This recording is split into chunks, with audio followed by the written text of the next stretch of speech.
ناظرین، ویسے تو ایران میں اور عراق میں بے شمار زیارات ہیں۔ میں یقین سے کہہ سکتا ہوں کہ اگر کوئی بندہ 40 دن کے لیے بھی آئے تو وہ پورا پھرتا رہے، لیکن پھر بھی اس کی آدھی زیارات رہ جائیں گی۔ اتنی زیارات ہیں جو مخفی زیارات میں سے ہیں۔ اللہم صلی علی محمد و آل محمد۔ آج ایک نئی زیارت لے کر آپ سب کی خدمت میں سامنے یہ سامنے جو آپ بلڈنگ دیکھ رہے ہیں، اس کا نام ہے رد شمس۔ یہ وہ مقام ہے جس مقام پر مولا علی علیہ السلام نے سورج کو پلٹایا۔ اب آپ بولیں گے کہ یہ وہ تو مدینہ منورہ میں تھا، سعودی عرب میں۔ ایک مدینہ منورہ میں تھا اور ایک یہاں پہ ہوا کیسے وہ بھی بتاتا ہوں۔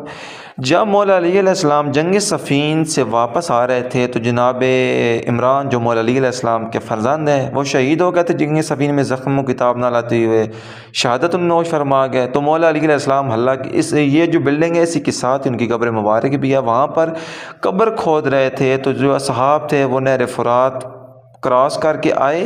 انہوں نے پھر مولا علی علیہ السلام سے آ کے بولا کہ اے مولا، ہماری تو اول وقت کے نماز کا جو ٹائم تھا وہ تو نکل گیا ہے۔ تو یہاں پر آ کے مولا علی علیہ السلام نے سورج کو واپس پلٹایا تاکہ اصحاب اول ٹائم میں، اول وقت میں نماز ادا کر سکیں۔ اس مقام کو رد شمس کہتے ہیں، رد شمس۔ یہی وہ مقام ہے جہاں پر مولا علی علیہ السلام نے سورج کو پلٹایا اور اصحاب نے نماز پڑھی۔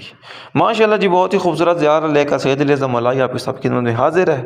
دعا میں ہمیں بھی یاد رکھا کرے، آپ کے لیے سب کے لیے بہت ساری دعائیں۔ مولا سب کو جلد از جلد مقام مقدسات کی زیارت نصیب فرمائے۔ اللہم صلی علی محمد و آل محمد۔ حلہ شہر میں بہت زیادہ زیارات ہیں۔ جناب ابراہیم علیہ السلام کو جب آگ میں پھینکا گیا وہ بھی جگہ موجود ہے، جہاں پر ان کی قبر مبارک ہے وہ بھی موجود ہے۔ بی بی شریفہ بنت امام حسن علیہ السلام کی قبر موجود ہے۔ بہت ساری زیارت ہیں۔ اس بلڈنگ کے بارے میں، یہ بہت پرانی اور قدیم بلڈنگ ہے، اس کے بارے میں آپ کو بہت سی روایات ملیں گی۔ اللہم صلی علی محمد و آل محمد۔ ماشاءاللہ زائرین یہاں نہ ہونے کے برابر آتے ہیں، مطلب بہت کم تعداد ہے، لیکن جس نے تاریخ پڑھی ہے، جس کو اس بلڈنگ کی اہمیت کا پتہ ہے، فضیلت کا پتہ ہے، وہ اپنے سالار کو مجبور بھی کرے گا اور کسی نہ کسی طریقے سے یہاں پر لے کے بھی آئے گا۔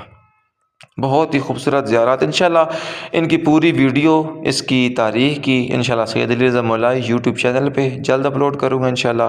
یہ چھوٹی سی ریل ملی تھی تو میں نے سوچا آپ ناظرین کے سامنے شیئر کر دی جائے۔ ماشاءاللہ بہت ہی خوبصورت زیارت ہے۔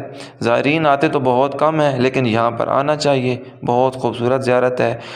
مقام ہم نے سنو اتنے ہی، لیکن چلے ہم دیکھ تو سکتے ہیں نا، اور ان کی دیکھنے بھی بہت بڑی فضیلت ہے، کیونکہ اہل بیت علیہ السلام سے جو چیز محبت پیار کرے ان کو دیکھنا بھی عبادت ہے۔